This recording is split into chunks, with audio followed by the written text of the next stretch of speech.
লাখ লাখ টাকা যে ভাঙছি তার কোনো ঠিক ঠিকানা নাই। কিন্তু আসলে বাস্তবে শিখলাম জীবনে এখান থেকেই যে কিছু কিছু মানুষের পিছনে লাখ লাখ টাকা খরচ করেও তাকে ধরে রাখা যায় না, আর কিছু কিছু মানুষ এমন থাকে যার পিছনে অল্প কিছু টাকা খরচ করলে তার মুখে অনেক সুন্দর একটা মিষ্টি হাসি দেখা যায়। যে হাসিটা আজকে তোমাদের নতুন ভাবির কাছ থেকে আমি দেখলাম। সবকিছুর মধ্যে সবচেয়ে বড় যে ব্যাপারটা ছিল, আজকে আমি মার্কেটে নিয়ে যাওয়ার পরবর্তীতে ওকে জিজ্ঞেস করতেছিলাম যে তোমার কি পছন্দ, তুমি কি কিনবা। তো ও আমাকে বলছে যে তোমার যেটা পছন্দ তুমি সেটা বলো, আমি সেই রকম ড্রেসই কিনবো।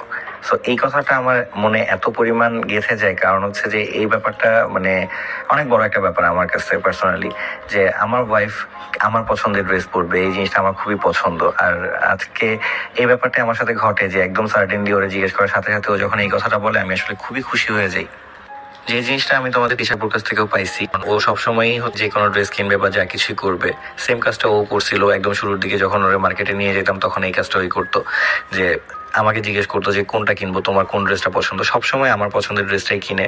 আর প্লাস হচ্ছে বাসায়ও যখন হচ্ছে ড্রেস পরবে, কোন ড্রেসটা পরবে, কোন শাড়ি পরবে বা কি পরবে, সবসময় আমাকে জিজ্ঞেস করে, আমি চয়েস করে দিই, তার পরবর্তীতে সেটা পরে। জীবনে বাস্তবতা বলতে একটা জিনিস শিখছি, সেটা কি জানো? সেটা হচ্ছে আমার জীবনে আসলে 2 বউ ছাড়া আমার চলা সম্ভব না। আমি চাইও না চলতে। আমার 2 বউ নিয়ে ঘোরাফেরা করতে এত পরিমাণ ভালো লাগে, এত পরিমাণ এনজয় করি আমি ব্যাপারটা, যে জিনিসটা আমার খুবই পছন্দ। আর আসলে এই কারণে আমার আসলে কপালে 2টা বউই থাকে সবসময়। আর 2টা বউ না থাকলে কোনোটারই লাগবো না, সবটি জায়গা। সবকিছুর মধ্যে দিয়ে নিয়ে সবচেয়ে বড় যে ব্যাপারটা হয়ে দাঁড়াইছে সেটা হচ্ছে যে এই সবকিছু সিচুয়েশনের কারণে আমার আর তিশার মধ্যে ইদানিং অনেকটা দূরত্ব তৈরি হইতেছে, যে জিনিসটা আমার আসলে মোটেও পছন্দ হইতেছে না। কারণ এরকম দূরত্ব যদি হইতে থাকে তাহলে যে কোনো সময় আমি যা বুঝতে পারতেছি যে ও আমাকে ছেড়ে হয়তো বা চলে যাবে, বা ও যদি মানে আম্মুর বাসায় বা কোথাও যদি বেড়াইতেও যায় 2-1 দিনের জন্য, আমি সেটাও কখনো মেনে নিতে পারবো না। আর এই জিনিসটাই হচ্ছে, আর ব্যাপারটা এরকমই দাঁড়াইতেছে। সো আমি আমার দিক থেকে ট্রাই করতেছি যে ও যেন এরকম কিছু না করে, ও যেন আমাকে ছেড়ে চলে না যায়। কারণ ও যদি চলে যায় আমার লাইফটাই পুরো শেষ হয়ে যাবে, এটা আমি কখনো মেনে নিতে পারবো না। কারণ আমি বারবারই বলি, তোমরা প্রত্যেকেই জানো যে আমি ওকে কতটা ভালোবাসি। আমার পৃথিবীর সব ভালোবাসা একদিকে, আরেকদিকে টিস্যু। আমি এই সিচুয়েশনের মধ্যে ওরে যতই বলি না কেন যে আমি তোমার অনেক ভালোবাসি, অনেক ভালোবাসি, বা যা কিছুই হোক না কেন, ও কোনোভাবেই বুঝতেছে না। আর এখানে ওর না বোঝাটা একদমই স্বাভাবিক।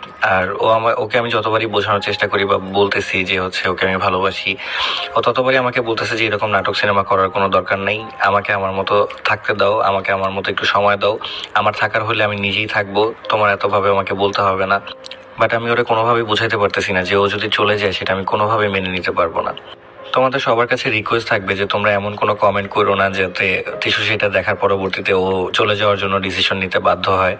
আমার কথা একটাই, আমি জানি যে ও অনেক স্ট্রং একটা মেয়ে, ও কারো পটা নিতে বা হচ্ছে গিয়ে কারো কমেন্ট দেখে বা হচ্ছে কেউ ওরে বোঝাবে যে হচ্ছে তুমি চলে যাও চলে যাও, এগুলো শুনে বা এই করে যে চলে যাবে, এরকম মেয়েও না, আমি সেটা জানি। বাট তারপর আমি তোমাদের কাছে রিকোয়েস্ট করে বললাম যেন তোমরা অন্তত পক্ষে ওকে একটু বোঝানোর চেষ্টা করো, যেন হচ্ছে যে সিচুয়েশনটা হয়েছে সেই সিচুয়েশনটায় আমরা একসাথে থাকতে পারি।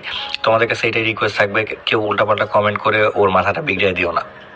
তো যাই হোক, অনেক কথা বলে ফেললাম। আজকে ছিল আমাদের মেহেদি প্রোগ্রাম মূলত, তো মেহেদি প্রোগ্রামটা শেষ হয়েছে। আগামীকালকে আমাদের হলুদের প্রোগ্রাম স্টার্ট হবে, আর হলুদের প্রোগ্রামের পরবর্তীতে আমাদের হচ্ছে বিয়ের প্রোগ্রামটা।